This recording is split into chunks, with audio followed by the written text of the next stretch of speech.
funny. It's so cliche, but it's so true. They're so consistently annoying. People from Minnesota, just in general. Yeah, because you live there, right? Yeah, parents are from. Oh, we recording? We're good. Okay. Yeah. So I'll introduce myself. This is the second show of the To Be Determined podcast, and I'm here with my uncle Carl Dziuk.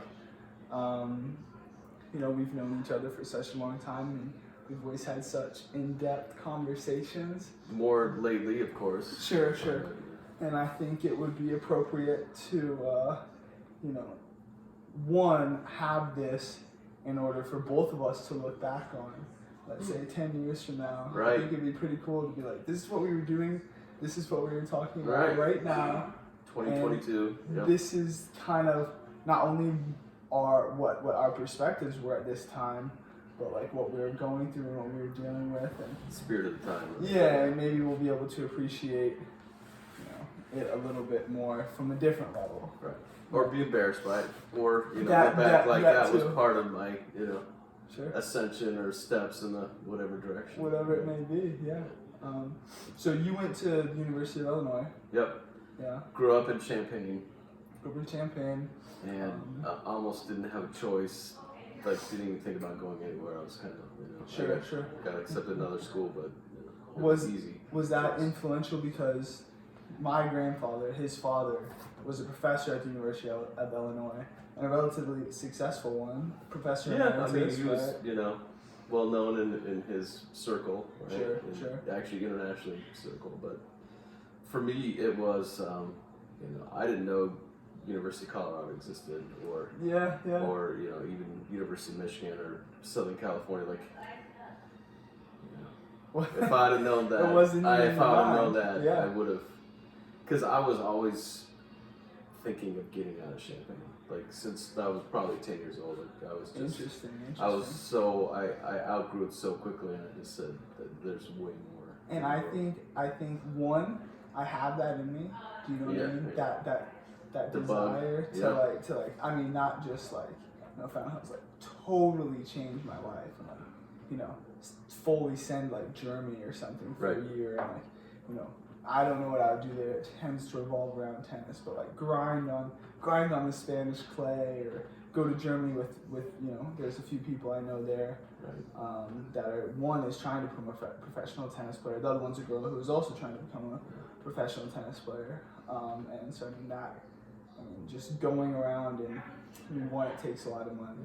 You know what I mean? Even if I was to make it takes a lot of money. But I'm just saying, I definitely feel you on that. But on the other end, I think a lot of the times I'm I'm good.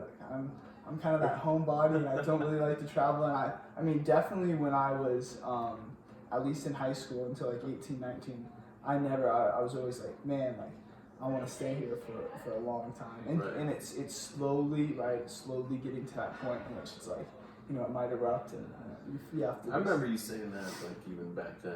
I'll just get a house in Fountain Hills. It's good. Yeah. I think that says a lot about being content where you're at, and it's fine. It's fine. Sure. And then the part of you that's itching, man, I want to see other places and experience other cultures. Yeah. Because it doesn't have to be travel. It doesn't. You can move to Portugal and live in Portugal the rest of your life. That's not really travel, right? Sure. That's you find your spot, another spot that's not Fountain Hills. Yes. And so one of the places I thought was California. That was one. If I felt if I had to pick anywhere right now to live aside from here, Scottsdale, Fountain Hills area. In the U.S. I was California. That's where it's at. The weather, the people. Yep. The ocean, which is a big one. Right. Yeah. But when I did that, it was during Corona. Yeah. It was a kind of weird time, a shifty time for me and myself personally. But I got there, and it wasn't really as I suspected it would be. And again, we talk about how it's impossible to predict all these things because go ahead, sorry. No, because there's too many variables, right? It's how so how do you when you make a decision, right? You make it off of things that you've wanted for such a long period of time. For example, when you got out of Champaign, when you finished all that school, you were this has been something I've been wanting to do for a long time. Like that, like you have to go and do it. Yeah. Like, that wasn't going to get out of your head. It wasn't going to get out of your head. Like, you know, I need to see somewhere else. You kind of had to do it. And I talked to you about it before. It was all about stepping stones. I didn't have necessarily an end picture in mind. Yeah. So it started with Chicago. Like I knew Chicago, and I had a girlfriend at that time, and you know, it was a little bit bigger city and more going on, and that was good until it wasn't. And I'm like, that's when I started doing triathlons. And Denver was like the place at that point. In the early 90s, people were training, a lot of stuff going on. So, so then that picture became, I need to go to Denver. That became the, So then I moved to Denver and slept on someone's couch for 3 months and couldn't find a job. So I was in advertising, couldn't find work. And actually I was commuting between here, Phoenix, and Denver back and forth just because my sister was here, your mother. Yep. And I'd go back and forth just as a home base because it's closer than going back to Illinois. I actually didn't know you lived in Denver. I don't think I've heard this. For like 3 months, going back and forth. Yeah, and that was primarily for the triathlon stuff. Yeah, to like train and like be in that environment, and it never hooked, Yeah. So, and I couldn't find a job. And again, it's part of the step. Sure. And I look at your LA experiences. That's a step, but it wasn't a step that hooked. I went to San Francisco for a weekend. I don't even know why. I think a ex-girlfriend's friends were out there. I'm like, oh, I'll just hang out, right? Yeah. And I loved the city, and that was it, man. I was there, and I came back, and I packed up my car, and I moved to San Francisco. Wow. So how many places have you lived in? How many different places have you lived in? Like cities? I mean, I can go through them all, you know, as we talk. But at that point, it was San Francisco, and that's where I firmly established. I felt like who I was, So we were talking 24 years old up to 31, 32 years old. Yeah. So going kind of back to that hero's journey that we previously talked about, it's like on the one hand, it's like the life of kind of like moderation and safety and all these other things versus like comfort and cliche. And like the biggest thing when they talk about the other one is like one like danger and obstacles and facing metaphorical dragons but it's following your bliss. So when you made those moves, were you following your bliss, do you think? So it may have been a little bit of running away from what I thought was either like complacency or mediocrity, which you could call like kind of the safety thing, right? Because I looked at all the people that I went to school with, and they just moved right back to Chicago. They never left, right? There was 1 or 2 guys that actually escaped, to Seattle here and there. But to me, it's like I didn't want to go back to the same thing. So for me, it was almost I'm getting literally, physically as far away from my parents and that experience as possible, like, right? So I moved to California, right? How much further away without getting out of the U.S.? Sure. Doesn't beat that. I was waiting for something to hook, Mid-Miami hook. It was like I was waiting for the roots to grow. So when did that, or did it ever? Did you ever get that hook? So actually San Francisco, So training a lot, working like crappy jobs, just looking for something to like establish roots. Sure. And found a good group of friends. But it took like 2 years, that first year was like, man, I want to go back to Chicago. I can't do it. But when I established the friendships and established like my routines there, like they just bloomed, right? It's like you're planted in the right place. So the hero's journey for me was, I think when you're young, you can put up, at least for me, you put up with a lot of discomfort. Whatever, that mental, physical, spiritual discomfort of I'm not in a good place, but I know tomorrow could be better. So it was always about, okay, tomorrow didn't make a lot of money today, am I going to make me able to rent, all that stuff. And the whole journey for me was, I know this is going somewhere. I never had a doubt. Sometimes it's 2 steps forward and, no steps back, and sometimes it's 1 step forward and 5 steps back. So, you took your hits, but man, I'm so happy that I did it. Because I'd still be, some mediocrity, Sure, whatever you want to call it. And champagne, or even like some cliche dude wearing the button-down shirt in Chicago, which literally everybody looks like that. Yeah, there's a guy named Terrence McKenna who's one of the guys that I listen to a lot, and he said nature rewards courage, right? And, right. I mean, or kills it, right? And I like to think that's true, right? But yeah, it could be the other end, right? Because nature's trying to kill you if you go too far, right? Yeah, you do something too much, and you really put yourself out there, and then it just hits you back, and then all of a sudden if you're not capable of surviving, it's gonna kill you. But if you're like there and prepared, and like you have enough maybe support network, it's not all about you. A lot about it is your parental support or financial support or friend support or 100%. And I think when you're looking for a place to be, the friends, I think, are one of the biggest things. I think if you could be put in the most beautiful place in Hawaii, right? Yeah. And you could have these people who you don't really get on with, and a lot of times you're alone and you're doing all this stuff by yourself with people that you don't really get on with, versus if you're in that kind of like Minnesota, in the middle of nowhere, but you have those connections, you have that place. And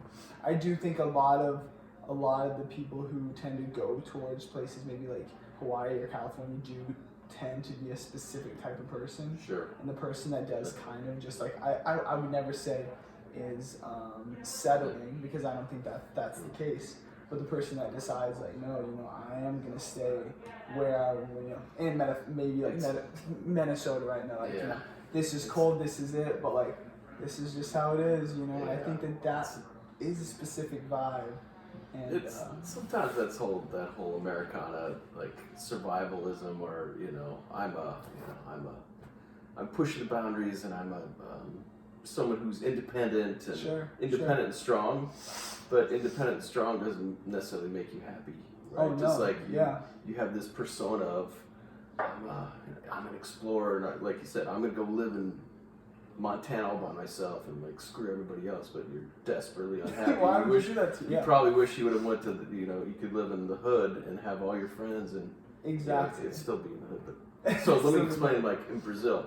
So good portion of Brazil is pretty poor. Yeah. And they don't have much, but they do have a lot of network of friends, and you'll never see, in general, happier people than Brazilians.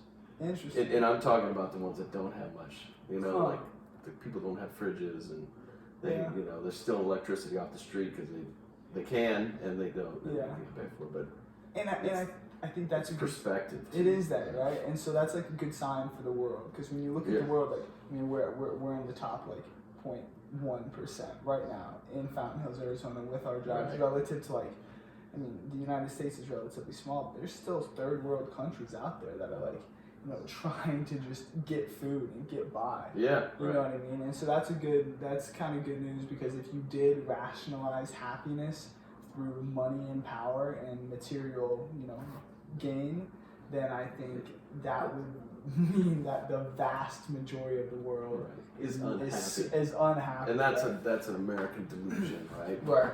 You need to have the house and the car and the money to be either successful or happy. 100%. Which you go out and interview anybody that has those things, you say you're happy, like, no, I'm desperately unhappy. I hate my job, I hate where I live. Yep. I got married too early. Everybody was telling me I need to do these 6 things, and I did 5 of them, and what was I thinking? Sure.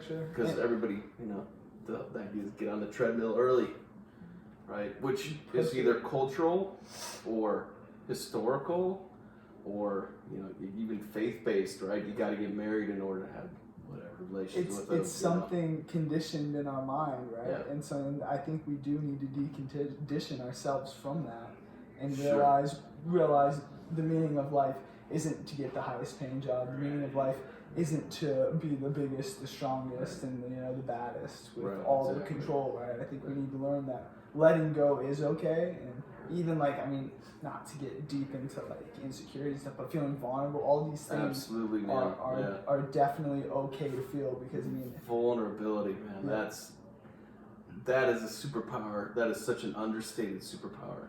Yeah. And there's a couple things. Just being brutally honest is a superpower. Sure. Sure. Because you can be intelligent, you can be clever, you can be attractive, you can Yep. be all those things, and those are powers. Don't get me wrong. But the vulnerability, like once you just say, I'm just gonna expose my heart. It's unbelievable the effect it has on people. 100%. And I mean, now we start to get into kind of like metaphysics in the sense that, like, let's say there's like a saying where it's like the truth is heavy, right? Meaning like when you're speaking the truth and when you're saying things, it does hit a different frequency. Even if we're subconsciously aware of it, it hits that, I think, in our mind. And when you're just full of it and you're lying, like people can see through it. Even if you're really good at it, people can see through it, and it doesn't really connect you emotionally. See, that's interesting that you say that, like, and I've never heard this before, but it's the vibration. Like maybe there's a certain vibration of vulnerability that unlocks another person. Yeah. Like you could have 3 people talking and everybody's saying, "Oh, I do this for work and I drive this car," and you're like, "It's like, you guys are great, man. I drive a crappy used Volkswagen, and I have I'm unhappy in my job and unhappy." And then it unlocks something in them, like, "Oh shit, you can be honest." Yeah. And all of a sudden they're like, "Yeah, I'm having trouble with my mother," and then the other person says, "Man, my kid's autistic, I think," and it allows them to, like, poof, the wall's gone. Like that vibration of the vulnerability. It takes one person, and all of a sudden they're all vibrating. 100%. And in the same sense, it's like, if you are lying and if you are giving all of these, like, let's say I'm trying to be somewhere else. Well, well, it takes power away from who you really are, internally. Yeah. And then because you're kind of suppressing who you are, right? All the time. Despite your presentation, it's like you're suppressing all that real pain or that real that not even suffering, but that real, like, essence of you, right? The core, like you're hiding more of your core. Yep. Yeah. And then, like you said again, right? When you can be that person to kind of like push the dominoes, in the sense that when you get vulnerable, everybody else gets vulnerable around you. And now it's a more of a... It could be domino, right? Because they could start being vulnerable, like they never were vulnerable to other people. Like all of a sudden, the grocery store line, like, "Oh, I love that. I love that deodorant." It's like, "Man, my deodorant doesn't work." And that person starts saying, "Oh, where's deodorant?" It's like, "Oh, good. I eat too many onions." And it's like, that's a domino effect that we don't talk about. Being yourself is so underrated. It's hard to appreciate. And I guess it is kind of funny, right? It's like, and I think it goes within everything. Like music is a great example of it. Like for an example, like I'm some white kid from Fountain Hills, and I've gone through stuff, right? But but not to the level of, like, let's say like 50 Cent. Like 50 Cent's one of my favorite artists, and it's because, like, when he first came in, he was going after Supreme, who's like the #1 drug dealer in freaking New York City, and Ja Rule, who's like his boy, who's like a well-established millionaire, and he got shot 9 times by this group of people, and he came out and he just pretty much said, like, and he went right back at him. That's like the definition of, like, gang, and you can hear it in his voice, and you hear the pain in his voice, and you hear how real it was, right? And I think that's what makes not only good music, but like music is, like, I think, the personification of vibrations, right? It's like when you think of vibrations, like, what has more vibrations and embeddedness in it than sound? And you talk about the sign of the time. Those guys, and you can see the careers, like what they talk about when they're 20 or 18, 20, then 24, then 28 and 30. Yes. It's like, it's what's going on. And that's exactly what I was about to say. The reason why 50 Cent was so good at the beginning and why he just blew up was because he got shot and he came back, and that was real. That was hardcore beat. That was life and death type stuff. Now it's like, you see him beefing with some random dude. Like, he's beefing. He's hanging out with Steve Carell or something, right? Yeah. Whoa, okay. Exactly. And you see him calling all these people out, but it's just for show. Right. It's lost. It's any, lost. Like, reality, right? It's base value, right? And that's not bad. Like, that's Do you? He's got to appeal to his brand too, right? Which exactly. got him there, but it wasn't a brand. It was reality, right? It was. I think back to you talk about the persona, like what leads. So I always talk about Hunter S. Thompson. He was just spewing truth, and he really did all those drugs and drank and all that. But at some point, I think his persona overtook it. When people would come to visit, he had to be a certain to way. be He that couldn't way. just be the dude like have a normal conversation, have a cigarette. Sure. He had to be like, He had to go can I get you some overload. ether and like, you know, do some drugs. Like, Yeah. I think his wife and their son, like, he almost became a different person when people came over because he had to play to his character, That makes right? sense, His yeah. early character. Yeah, and I think Which that, is sad. You lose. It is that. Everybody has art, but it's like Henry Miller again. I'll talk about my favorite artist. Henry Miller's the same way. When he was young, it's talk about women and drinking and fun and all that stuff. By the end of it, he was so philosophical. Yeah. He was so content with who he was. It had nothing to do with women or booze. It's just, Sure. But everybody knows him for that. And that's him being genuine to himself, Yeah, right? he He could have stuck with what worked, but instead Right. he was like, no, that's not me. Yeah. Like, time to move on. And Time to move on. Exactly. But as I was saying, Hunter S. Thompson is a great example of it, right? And 50 Cent's another great example. These guys are not even morally ethical or like universally accepted kind of guys. These are guys who are, 50 Cent's talking about selling crack. Subculture, and counterculture, right? Exactly. And Hunter S. Thompson is talking about doing like LSD in the morning and then some coke in the afternoon. But it's real, right? Right. You can get away with a ton of stuff as long as it's real and as long as you feel like that's genuinely you. Yeah. And he's representing himself correctly. Right. I think when people get in trouble is when they are like Hunter S. Thompson and then they pretend that they're not. And that just grinds people so hard. Right. Or even the opposite way when they're pious. It's all the piety and when holier than thou. Exactly. Yes. That and that's what you get to. And behind the scenes, they're just doing all nasty stuff.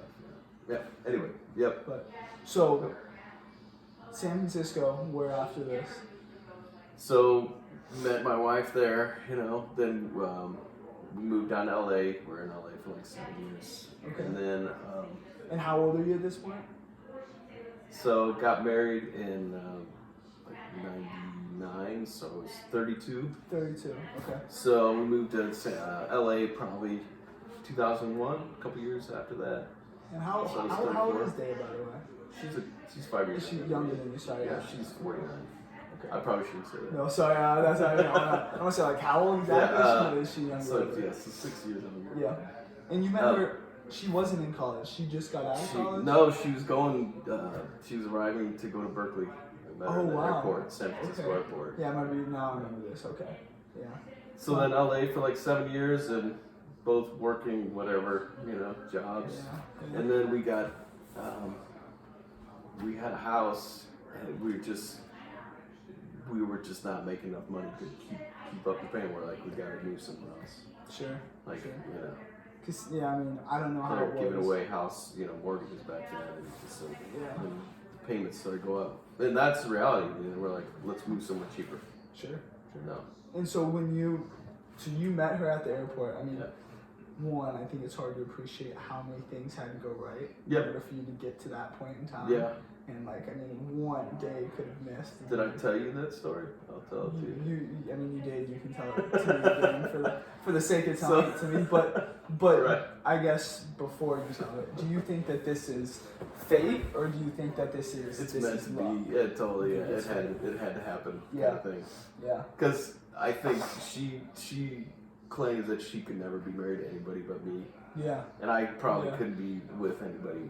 And that's like what you want. That's like the perfect situation. And it's like we're both we both have very specific tastes and very specific needs as far as like freedoms and Sure. and we're both outspoken, so it just wouldn't have worked with anybody else. Makes sense. At the time. Yeah. Regardless of what's going on now, right? Is it more like you're balancing her out, or is it more like you're so similar to her that you can I think you can relate to most people even if they're different than you. Yeah. But is it that you guys are so similar that it works, or is it that you guys balance each other out? It was probably more similar early on. I think we were swimming in the same stream, if you will. Yeah. She had her own thing going, but I let her be 100% her, which Brazil or most any guy is not going to give full reign to his wife to be whatever, crazy or outgoing or fun or It's always going to be the reins. I'm sorry, that's No, most I of feel- reality. I And for feel me, it. I'm the same way. Like, I don't like anybody telling me Yeah. what I should be doing. Like, oh, the thing's broken. Can you fix it? I'm like, I'll get to it. You know. Sure. Well, So definitely. she lets me go, and I let her go. Definitely. I mean, I think one that's you can get better at that. You can mature at that. Because that's I feel like that was one of my biggest issues. It's like when I'd be talking to a girl and I have a thing with a girl, I'd be like, the second I see somebody else, so I'm like, okay, like, because you can tell, like, he's Right. pretty good looking. He knows this, he knows that. Like, Right. like shit, like, not trying to be possessive, but then just like subconsciously letting it like affect how I treat her and be like, hey, like, let's. So the power struggle, you're saying? What is it? It's pedestalizing because it starts off with like, okay, sure. like she doesn't like me enough, she's gonna go towards someone else. So it's And then the insecurity. second- It is, right? yeah. Which Yeah. again Yeah. is part of maturing. I can't tell you how many people I'm sure deal with that. Sure. But Again, if the person's on your level, then it should be comfortable. it should. If you're it saying should, she's hotter than you, So- or cooler, or smarter, I like can maybe get- she's out of your league. Or if she's not, then Yeah. she's below. Yeah. So you gotta find. That's the other thing.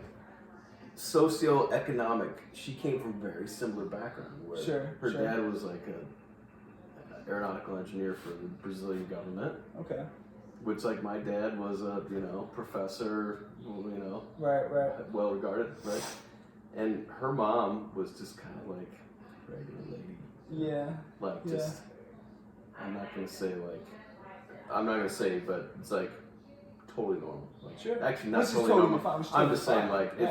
it's like, it's white trash, right? So Sure. a little bit. Okay. In Brazil, white trash. And it's a little bit similar to my parents, where my dad is this and my mom was, That. Yeah. something like Yeah. that. So we had that kind of foundation. Sure. But do you think which but is do totally you, understated in the world. Sure. Like, But do you think, and I agree, they have to balance each other out. But at what, like, because you will see those people who, like, I really don't think anything bad of, like, let's say gold diggers or people who like people for different reasons. Like, there is that person who I mean, what does your ego personify? Like, the reason you like Dea, it is because partially her looks, partially her intelligence, partially her style, right? Her attitude, everything, right. and these are all egotistical characters. Totally. You know what I mean? Totally. And so it's like, I wonder if everybody has that like counterpoint in which like maybe you don't have to be equally attractive. Maybe one person can have a lot more money or a lot more whatever the other different type of ego type of things that you can see in people. So it's tough. Ultimately, it's my philosophy is you are attracted to someone who you wanted your mom to be. Yes. If your mom was or wanted to be. Well, that's funny because I was listening to Joseph Campbell, like I was saying, right? And it's like your anima projection, the way you project on them, and it's like you see them and instantly like for whatever reason they have like a little dimple right here or a little and for whatever reason you become biological, man. It is. You cannot redirect that. And you can't redirect it. Like no matter like. Oh, we're humans. We're above that. We are absolutely animalistic. You can't at that level, right? So I looked at Dad like she was so giving and caring and nice and all the things that I wanted my mom to be, which 100%. She never is or was. Interesting. Or would be. So you think? I always looked for guy friends. Yeah. Or guy people that would be a replacement for my dad, which again, none of his fault, but had none of the qualities of like a true father, Sure. So sure. I mean, these are things I've chewed on over time. When you say not qualities of true, what do you mean by that? Like not enough time he's able to give you? Yeah, just like hang out and talk and have normal conversations and supportive and so what there was no relationship. There's no relationship. There wasn't any type of other. It was interesting. It was like drill sergeant and that makes sense. New private, go do this.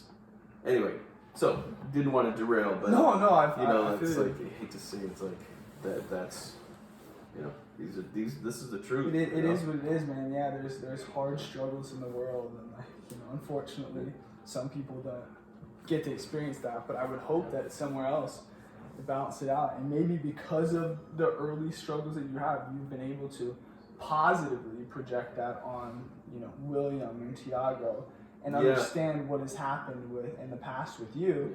Yeah. Being my kids, William and Tiago. Oh, sorry, yeah, William and Tiago. But and yeah, I mean too, obviously, like, as far as the people that I've met, even my age, right, I'm like, William especially, I didn't really get to talk to Tiago too much because he's still, I mean, how old is he? Is he a freshman? He's 15. He'll be 16 in a month. Yeah. So sophomore? No, he's a sophomore. Yeah. He's sophomore. Sorry. Okay. No, you're so he's on the young side. About 6 months. Yeah.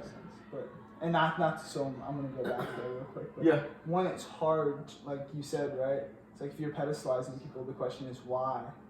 It's like, well, it's very difficult to see yourself, right? And like we just said, like, you can't choose who you like or who you don't like.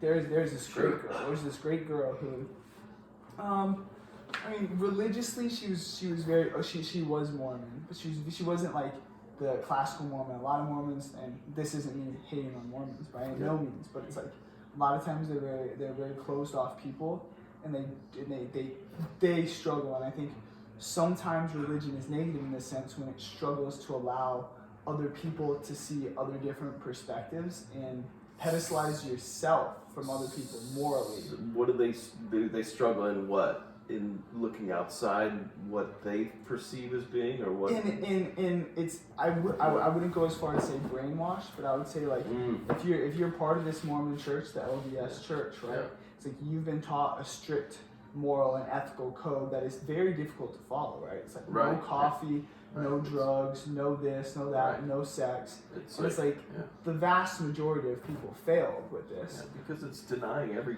normal human. It is that like aspect. Yes. Right. Not every, but most of them. Sure. You know? But you will get those people who, and I think it's actually you could make the argument it's good parenting in the sense that these people look up to their parents so much that they truly believe what they're saying. Sure.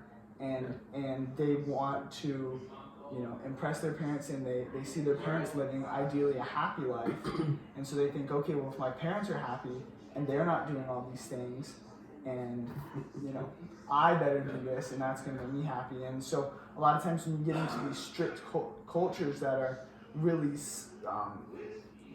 confining you in the sense, because the vast majority of people by the time they're 18, you know, have done almost every single one of those things, right? If not one of them, you know what I mean? Don't they have the whole sow your seed year or all that stuff too? It's like what is this? Sow your seed? Yeah, isn't that an aspect like the men can go out and when they're 18 or something and go before they get married kind of thing? Oh, interesting. I don't know. You could be right. I don't know much about Mormonism, but yeah. Again, these are all things I've been chewing on. Yeah. When a faith, or you call it a religion, or any aspect of, say, spiritism, directs rules at somebody, that to me is not spiritual. Yes. That is a form of control. So that is a form of crowd or herd control, saying you must act this way. And I 100% agree. But I do think that, you know, I think if spirituality is so individualized in the sense that like we need to like let's say somebody tells me like, hey, you know, you shouldn't smoke marijuana. I say, okay, like I feel you could be right, but I need to learn that for myself. You know, yes, you can't tell me this because, you know, one, then there's so many people telling you so many different things. Right. You can never keep track. Drink Coke. Buy a hot dog. Yes, it's like, should I believe them? Like you said, I shouldn't. I shouldn't, or should? Because another guy's going to tell me smoke marijuana. Yeah. So maybe I should talk to him. 100%, you know? Right? And so it's kind of funny because I get on these polarized sides, right? And I think to myself like, maybe I need to smoke more marijuana, or maybe I need to completely stop. You know, and I've literally had both those thoughts, like, because one, like, let's say I've had a rough day at work, and I'm starting to kind of disconnect from the players that I'm coaching in the sense that it's, you know, it's harder. You're worn down. I'm worn down. It's harder for me to empathize with them and be like, look, it's a game to them. Like these people are like 15, 16 years old, they need to be enjoying this sport. Right. And as a coach, you're supposed to be like, let's get it. I'm here to get you better. Yeah. But I think I do a good job of like, this is a game at its heart. Not only tennis, but like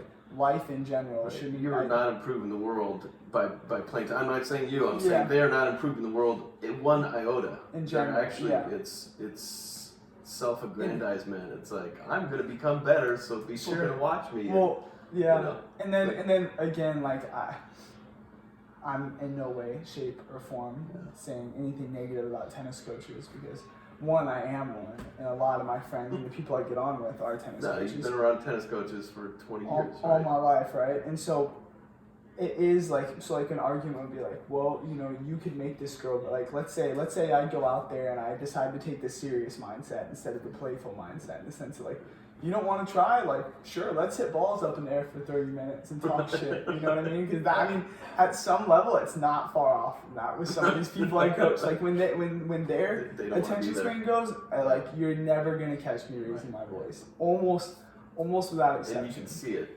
Right? Yeah, you can see what it looks like. And there are a lot of people like, I want to be pro tennis players. It's like, do you?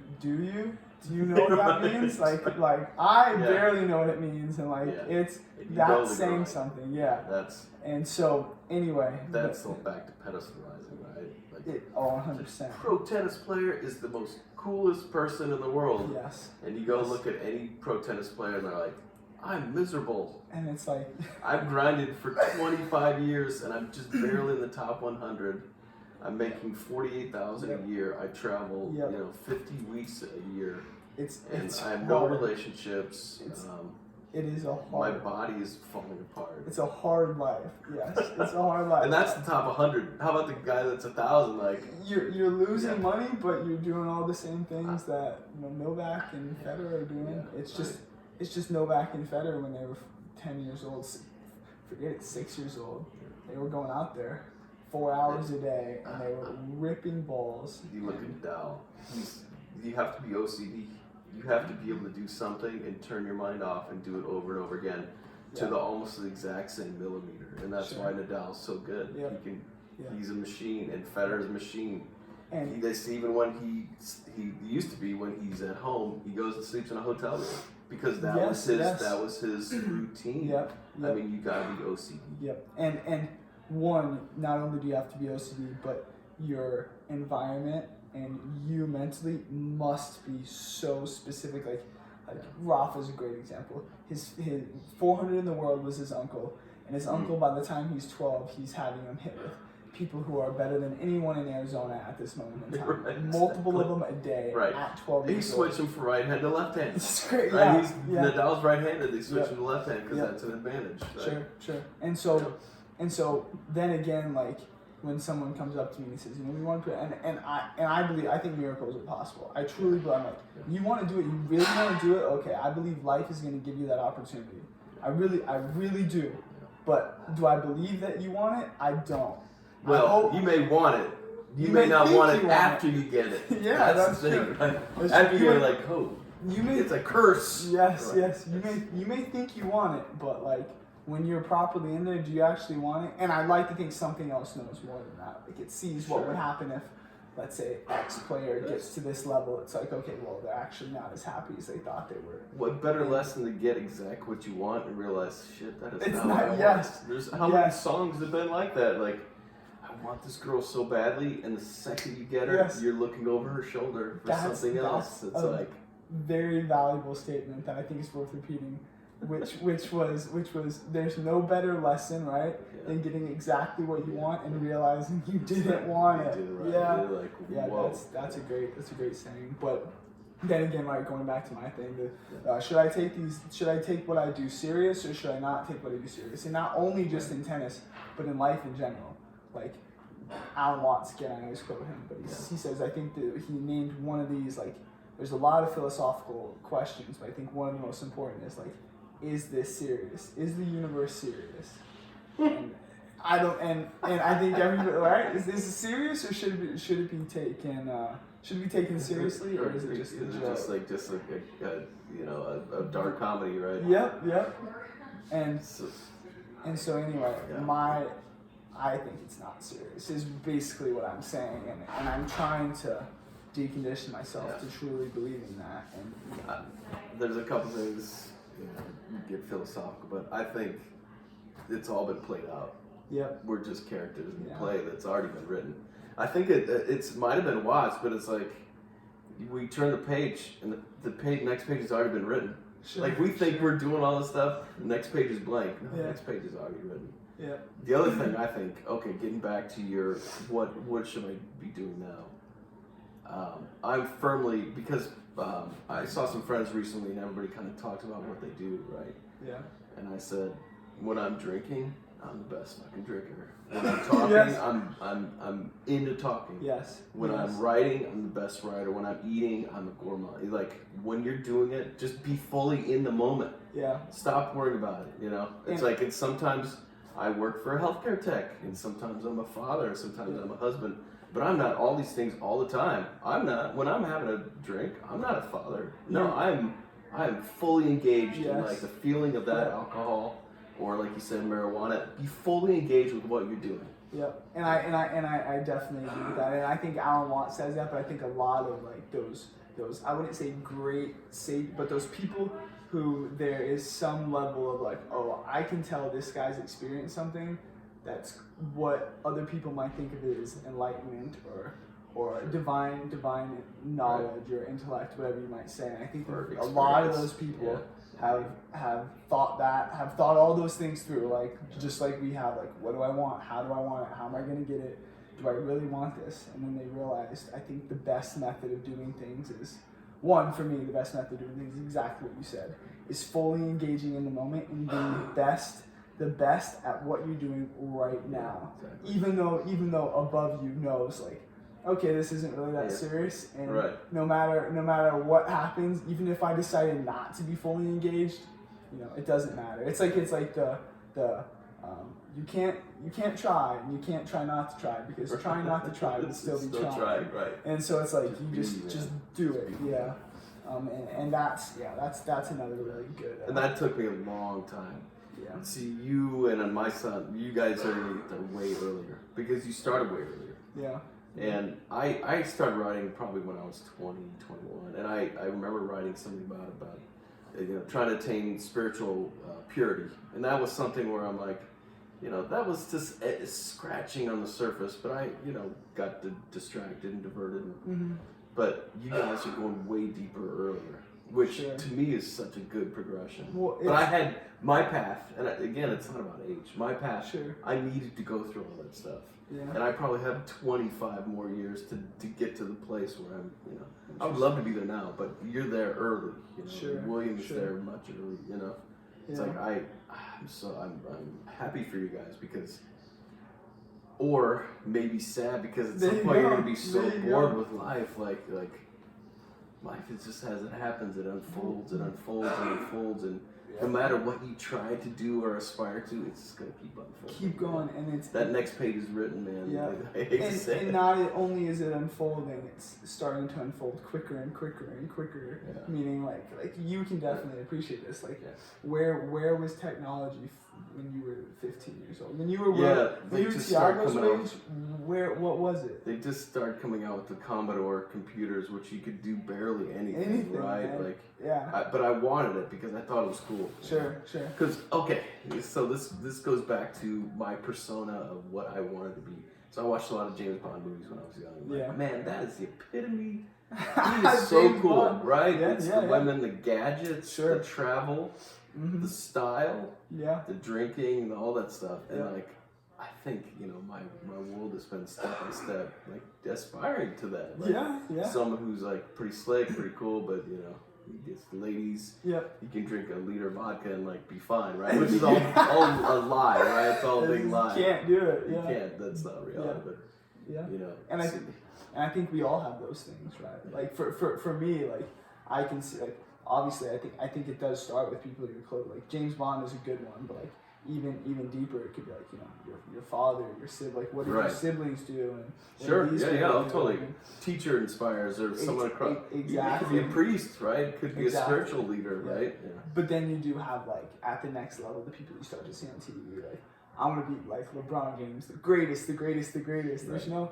There's no end. You know what I mean? Yeah. And the same thing, like I think maybe ASAP Rocky would be one person to me, like the person that I like try to like aspire, which is like a horrible, like don't get me wrong, ASAP Rocky's dope. I really Right. like ASAP Rocky, but like when you think about it, it's like, man, what that would actually be like is absurd. But in his videos and everything, like, so I should say not ASAP Rocky the person, but the persona of ASAP. Right, what exactly. I see, which is like, you know, Right. him going around, you know, he's like one of the biggest things I've seen is he's always smiling, which is like such a good thing. Like, Right. There's this music video called Every Day, and it like goes through his life, and it's like what could have happened and what did, whatever. Right. And it ends with him not becoming famous and not doing that route. He's just sitting in this bed, and he's smoking this like big like half spliff, probably marijuana and tobacco,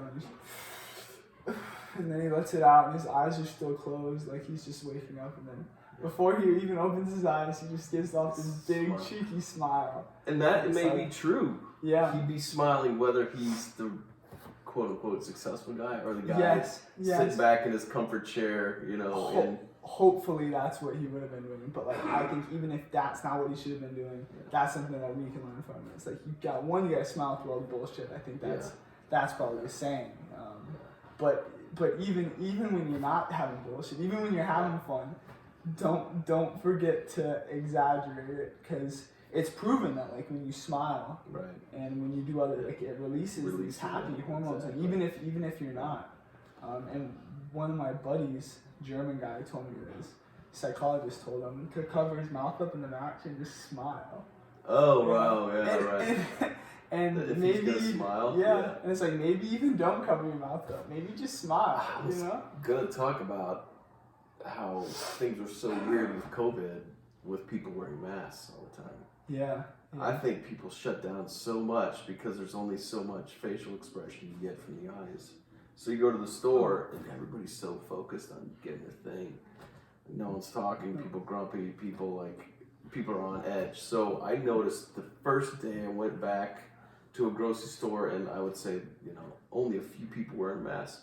People were talking to each other, people were smiling, people were like, oh, go ahead. Like, people were like, we were masking so much of humanity in our relationship. It's like, because you don't know what people are thinking. Like, think about if monkeys had shields over their head, like they would attack each other. But it's like, if you look at each other, like, it's empathy and all those things that go through, be like, oh, after you, you know? Well, I thought it was so interesting. Well, that is quite deep, because when like you said, when you think about it from a massive collective, right? Like, let's say one person's wearing a mask, it doesn't really matter, right? It's like you could go through and people would still, you would see them smile, you would interact with a lot of people, but when you do these things, when you take away, like, let's say it's not your smile, let's say it's one eye. Right. Take away one eye from everybody for, you know, everybody for like a year and see what happens. I think people are gonna start like reacting weird to it. Like, we're taking away this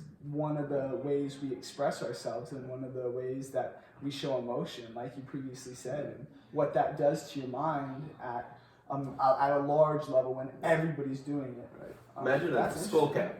Imagine if you had a full cap, so you couldn't tell necessarily how old the person was, man, woman. Like, all you could see is their face, right?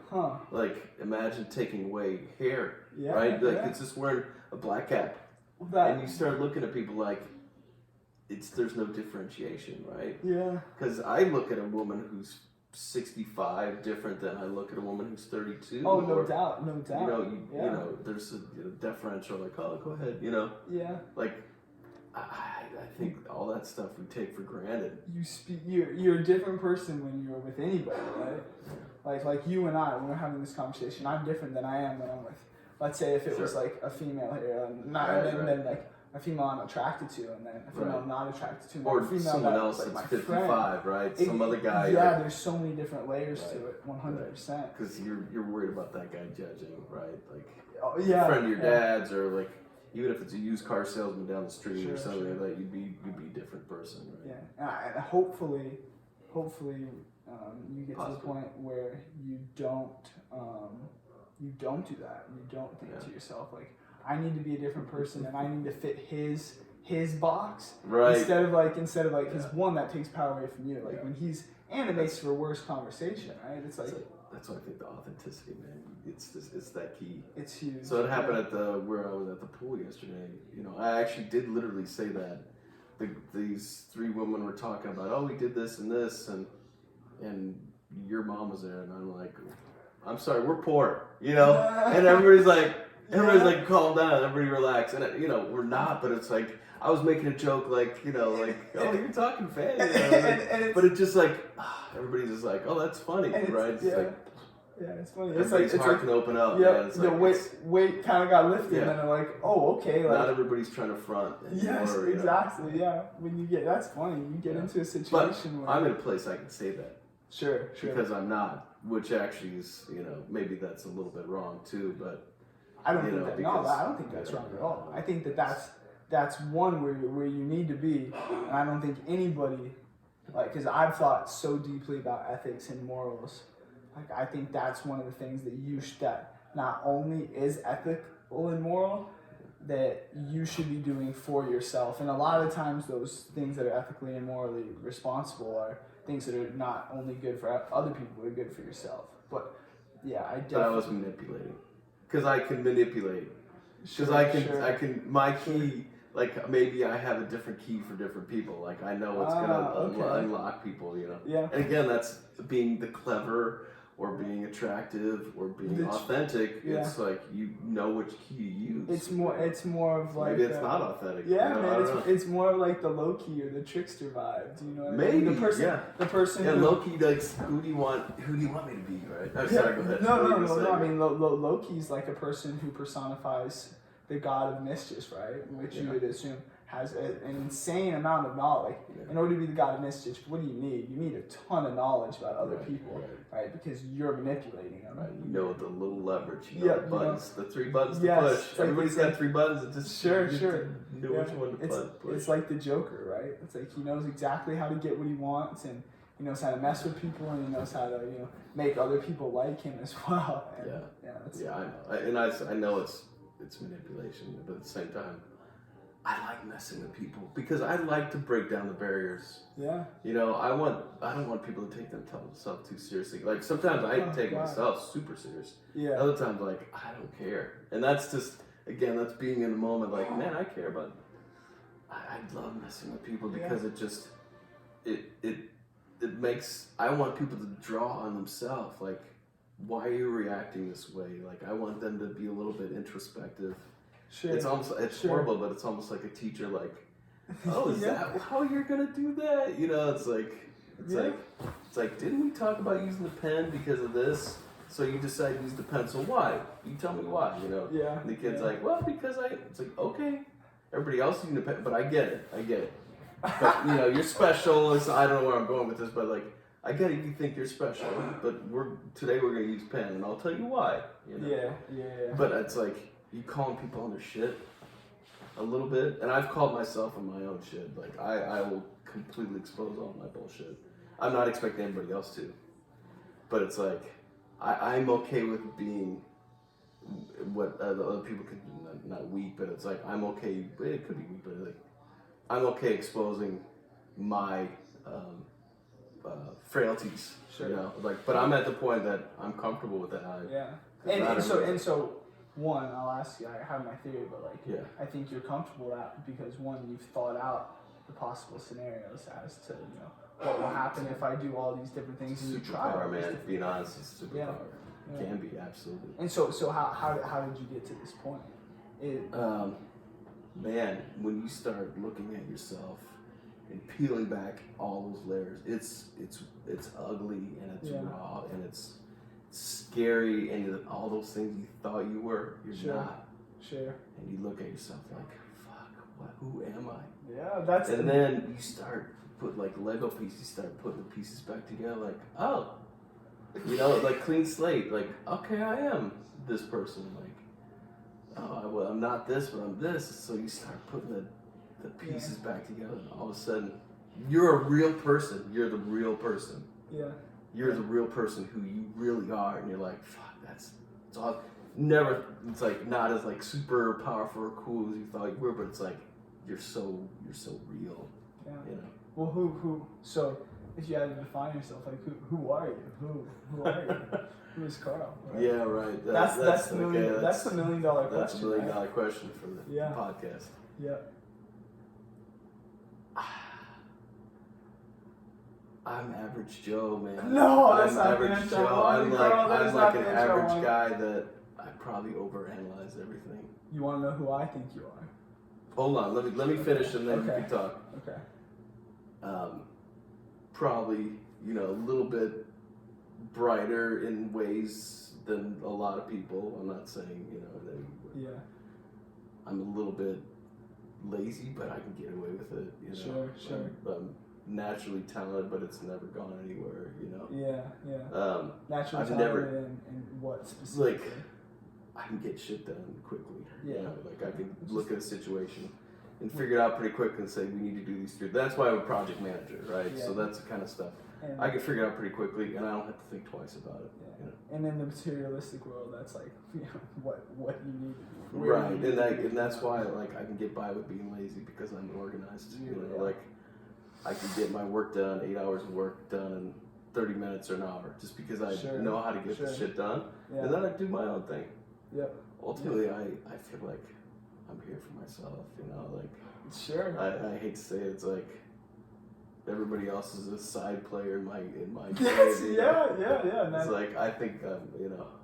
I'm enjoying the circus, and I'm just walking through the circus. Like, there's the elephants. There's the clowns. There's the people that are super serious and have money, like the producers of the circus. You know, I'm just walking through. Like, I think that's stupid, but I get it. You know, I think that's kind of funny. I get it. I love people that are really creative. Like that. That to me is like such a rawness. Like people that naturally gifted at music or art or that like. That stuff is so interesting. Sure. Anyway, go ahead. No. So I mean, who are you? I mean, this is the question that I've asked myself so much. Right? It's like, who are you? Yeah. And what I got was I am what they would call it, the essence, what there is. There can't be anything else. This is a cosmic consciousness, whatever you want to say, pure awareness, no trace, no nothing. Some people call it the Godhead, right? I think that's a Hindu thing. The Godhead. Are you talking Atman, Brahman, Atman, whatever you want to call it. The thing. It can't be named. But that's what you are. And God is really the start of it. You are God. You're pretending you're not God. So you're pretending. So in my philosophy, this is what I believe. I believe that you say you are all those things and you personify it, but you really are Brahman, right? You're Brahman. And you're pretending you're not. You're pretending you're Carl, doing all of these things. That's why I say I'm nothing, because I'm nothing. Yeah. And that's probably what a Brahmin would say, I'm nobody. I'm nothing. So you should have bid on that and be like, you're exactly who you say you are. You're nobody, you're everything. Yes, same thing, right? I think that the most interesting aspect of Hinduism is, just touch on it, the Atman, right? Yeah. So the Atman is the non-judging core of who you are, right? The non-judging spirit. Non-judging spirit, the core of who you are. And everybody everybody has it. And it looks at the avatar, us, as to act and like, oh, that's interesting. Oh, you did that. Okay. Yeah. You know, it's like, oh, they did that. Oh, that's interesting. Like, not judging. It's just like, and I feel like that's the core of our spirit of non-judging spirit. Like, okay, go do your dance. Go do the play. And I'm just going to watch.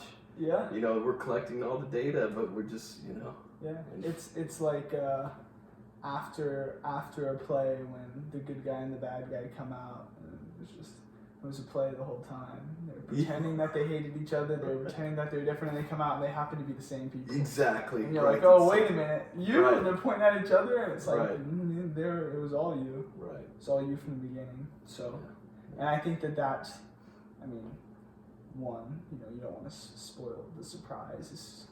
saying that I'm Life would right, be boring if saying you I'm knew wrong, the surprise, right? right? Exactly. Like, man. It'd be boring if you could go and you could say, in the simulation, right? I tell you that argument all the time. So, and it plays into it, right? Yeah. All these. I think I haven't dove in as deep, I don't think, in Hindu mythology as you have, but they call it like the cosmic drama. Right? Sure. And which is another way of like, this play, the simulation, the movie, the that act. And so I think a way of thinking about who you are that really helped me was artificial intelligence. When you think of something that's like, because it's hard to imagine what something would look like monkeys, right? How they can't imagine what we looked like, and we're only like, I think it's less than 1% DNA difference. Right, I could be wrong. right. It could be like 3, but still 3, whatever. Think about the difference. Yeah. Yeah, think about the difference, and then think about 3% different in the upper way. Right.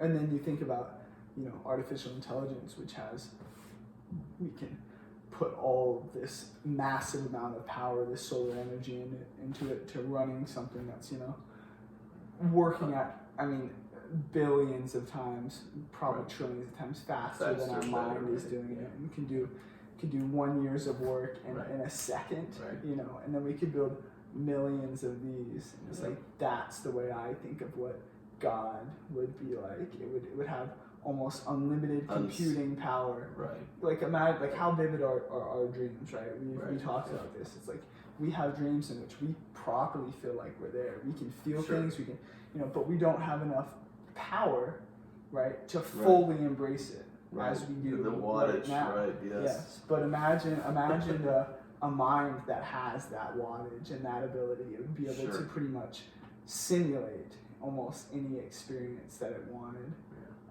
And I don't know this, but I think a cool thing would be, and it's an interesting thought, and I don't think it's completely out of touch, is you get to that through your own mind, and you unlock your simulation. I don't think that it has to be a timestamp. I don't think we have to do it, because I think we've already done it. I think we're in it. So I think if you unlock your mind, you can have, you can not only manifest it, but you can kind of start creating your own metaphorical simulation and getting all these massive, I think you said this before, these massive downloads of information on the universe and life and what to do, and So do you feel, and I feel like we're all given a certain amount of wattage. Are you saying that you think you could unlock more wattage in your lifetime? I think, and I'm not talking about the simulation, I'm talking about you, like people personally, like their wattage. So some people are born with more wattage, I think. If you think about it, like chemistry, physically, neurologically, they're quicker, they can think outside the box. Sure. They're just brighter lights and brighter personas. And so not to get too in depth, I think that you would want to live like if you were God and you had you never were gonna die, and you just had all your life to experience everything. I think you would want to play some games in which maybe you weren't the smartest, or you weren't the sharpest. Absolutely. You didn't have the greatest life, right? Just to fully be there. Well, that's the whole idea of God had to create himself.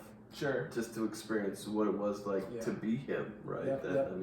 So who I think I am, and who I also think you are, and I think anybody who is it, which is everything, right? If you're aware, if you're perceiving things, I believe you are that massive thing that I talked about, that artificial intelligence that is pretty much our brain running at 1 trillion times quicker, and it's 1 trillion times bigger. And not only is it one, it's connected to all of these other trillions of things running at it's like the universe in general. And we are slowly becoming that. Whether it's through whether we have to go through mass, because you can go through ego deaths and still be here, but whether you properly have to die to unlock a specific part of your brain, and then properly even die again to unlock it. But I think our destiny is to become that thing, whether we wake up and we just are it, and this is like a dream, and all those things that we couldn't remember when we're lucidly dreaming,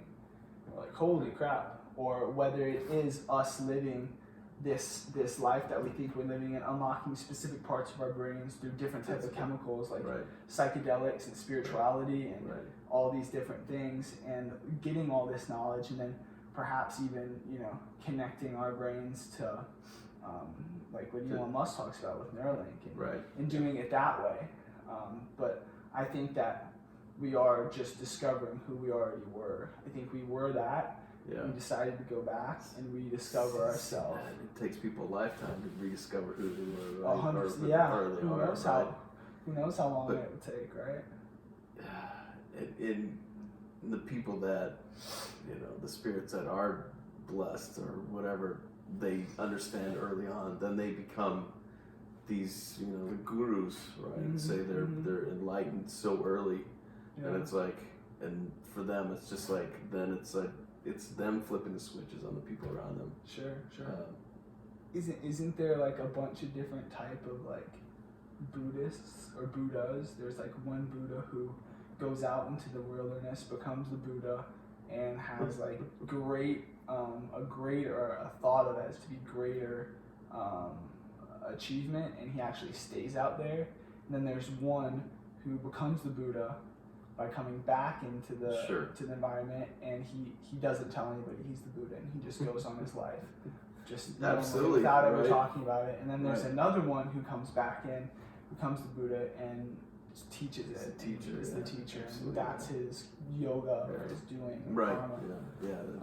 We talked about the different types of yoga, right? There's the devotional yoga. Yeah. There's the living, doing, breathing yoga. There's the physical yoga that takes you outside. The jnana, which is the, you know, improve your intellect. Yeah, and it's like everybody has these, you know, different characteristics of yoga. Right? So we've talked about you've had dreams about death quite a bit, right? And actually when you said that, I thought about it. I was like, okay, so have I kind of, maybe not as much of it as you have, but how much have you thought about death? And a lot. I think about it all the time. Yeah. And and maybe it's in a negative way, but it's like, I'm good, you know. I'm fine. If I live another day, that's a bonus. But it's I'm not gonna like be crazy and like walk in front of cars, like of course. It's like I'm still human, but if I pass on to the next, it's like that's my way, you know. I think what would be worse, but maybe part of my path would be like be severely ill for 10, 20 years and be in pain. But that is also something I think you have to endure. You set yourself up for that. Like you're gonna be, you know, you're gonna get to a point in your life that you're gonna be content, and then you're gonna spend 20 years of pain, like, 100%. And you're really gonna like really burn. But those are the ones like they can move on. You know, it's like they have to go through this horrible, you know, endure this horrible thing to like I wonder, not have to come back. You know what I mean? Yeah. I mean, death is, right. What do they call it? Death is easy. The great frontier. Death is at bare minimum, right? Yeah. It's just forgetting. You know, because it's like who were you before you were born, right? We kind of talked about this. It's like the same thing you're going to be after you die. And look, death is easy, and here you are now too, right? So death is easy. Dying is the hard part. Yeah. Seriously. So to just play devil's advocate, right? Like, let's say you do go through that. Like, let's say you're diagnosed like 10 years, the last 10 years of your life, are you like borderline being like, okay, like feeling as if you're maybe sacrificing for other people? Like, I do kind of want to die, but like I'm not gonna, you know, go out and like commit suicide. Right. I'm not gonna go like Oregon and take the Kool-Aid. Yeah, but I mean, I think, but I think if I lost my mind, if the mind is gone, then there's nothing left. Sure. That's why I like do unplug, or you know, I would want to be released. Yeah. At that point, but well, you could make the argument, right? Like, let's say you do that as 10 years, right? Yeah. And then after those 10 years, you die, and you wake up. And you realize, holy shit, like I'm God, whatever you are. I needed that. Yeah, and then those last 10 years, you're like I'm at. That'd be like the greatest relief, right? Like, I know you've had those dreams where you feel like, oh my, I'm in deep shit. I'm in deep, and then you wake up and it's like, oh, you're actually like happy because it was so bad. Yeah. Like, oh, that wasn't real. No, because that's what I think death is going to be. We're going to wake up after death like, that was horrible. Like, life was horrible. Yeah. This is bliss. Yeah. So, you know, I think you talk about the 10 years in enduring pain. Yeah. That might be like 12 lifetimes that you Sure. that you know you get to skip over, right? Sure. Like those 10 years, like, man, you get to skip grades. You get to go to high school, right? You're going from 4th grade to high school. I'm gonna pause this. Yep. And let's do round 2. Just a quick little Yeah. break.